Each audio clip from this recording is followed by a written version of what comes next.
Every spring, you sign a contract with the soil. You buy seed potatoes. You till the earth until your back aches. You plant. You weed. You pray that the blight doesn't come. And if you are lucky, you get a harvest. If you stop working, the food stops growing. That is not gardening. That is servitude. But what if I told you there is a crop that tears up that contract? Imagine a plant that you put in the ground once and never have to plant again. You don't water it. You don't fertilize it. You can even try to kill it and it will only come back stronger. Meet the Jerusalem Artichoke. It is the zombie of the food world. You plant one tuber this year and next year you have 20. If you ignore it, it doesn't die.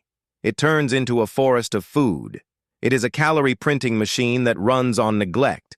The Native Americans used it to survive the harshest winters when everything else was dead. It is nutritious, delicious, and virtually immortal. So here is the question that should bother you. If this plant is an infinite source of free food, why isn't it in the grocery store? Why are we still slaves to the fragile potato? The answer is simple. The food industry hates what it cannot control. They cannot sell you something that you only need to buy once, but their greed is your freedom. By the end of this video, I will show you how to build an eternal food supply in the worst soil you have. I will show you why this plant was banned from polite society and how to break the curse that keeps people from eating it. Welcome to Ancestral Garden. To understand why this plant was forgotten, we first have to deal with its name. Jerusalem Artichoke. It is a lie. In fact, it is a double lie. It has absolutely nothing to do with Jerusalem. And it is not an artichoke. It is actually a native North American sunflower. When the French explorer Samuel de Champlain arrived in the New World in 1605, he found this plant growing in the gardens of the Native Americans. While the Europeans were starving and struggling to grow their delicate wheat, the locals were feasting on these rugged tubers. They called it sunroot. It was the ultimate survival food. It didn't care about the frost. It didn't care about the rocky soil. It just grew. But history is written by the winners. And in the culinary world, the winner was the potato. The potato was uniform. It was easy to peel. It was polite. So the sunroot was pushed aside. It was rebranded with a confusing name and demoted to animal feed. We fed the zombie crop to the pigs, while we humans ate the weak potato. We traded resilience for convenience. And this brings me to a question for you. I want you to look at the roadsides this autumn. Have you ever driven past a patch of waste ground in October and seen tall, wild plants with bright yellow flowers standing 10 feet high long after other flowers have died? If you have seen them, answer yes in the comments. Because most people think those are just weeds. They don't realize that underneath those flowers lies a buried treasure that could feed a family for an entire winter. So why is this treasure excluded from the modern food system? It comes down to one thing: armor. The potato has a thick, corky skin.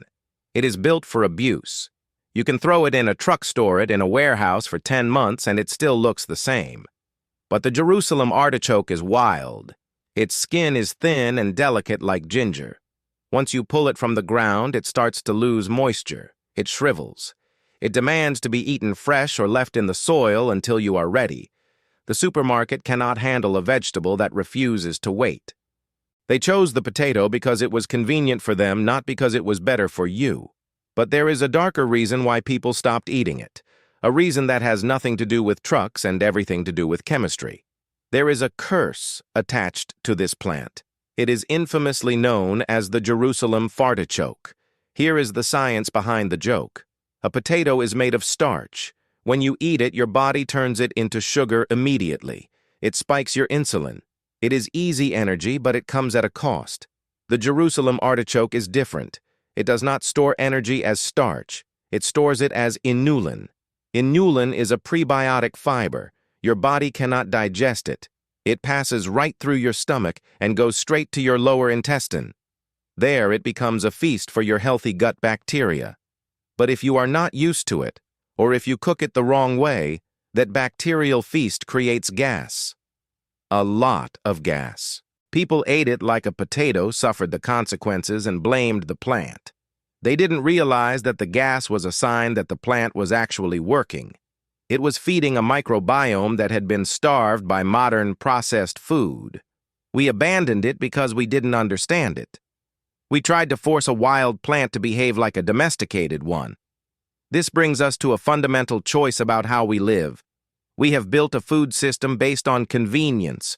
We want food that looks perfect, travels well, and cooks fast. But that convenience comes with a heavy price dependency.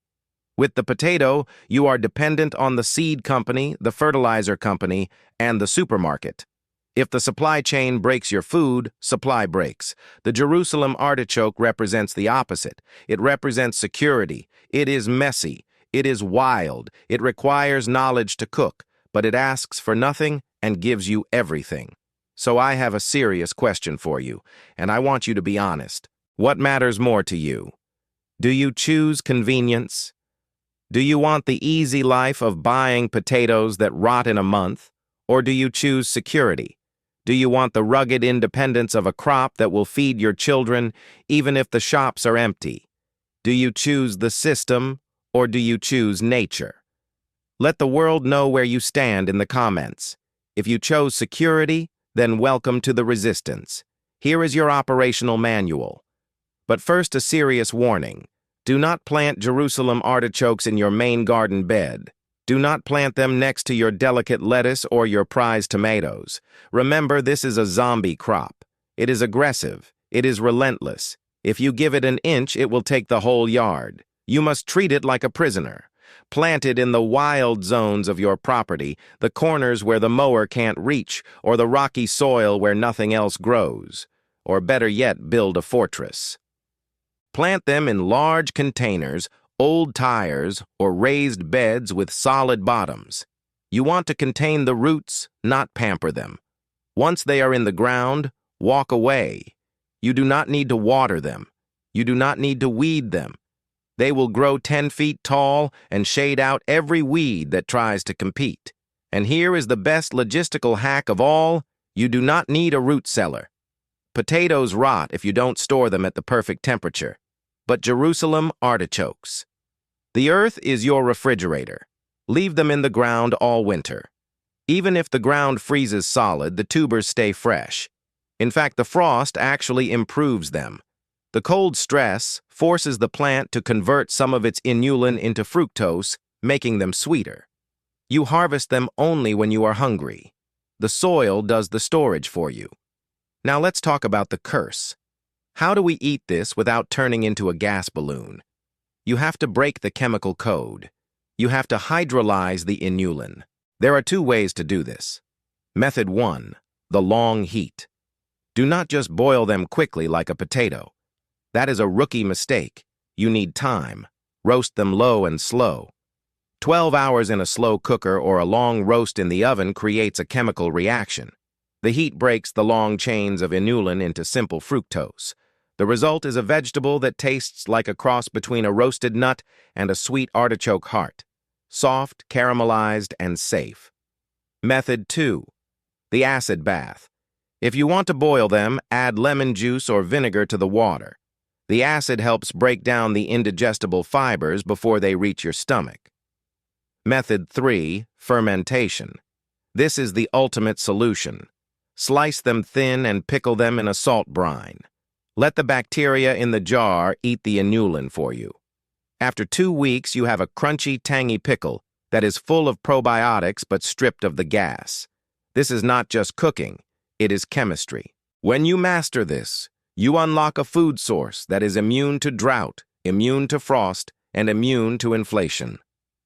Planting Jerusalem artichokes is not just about gardening, it is about insurance.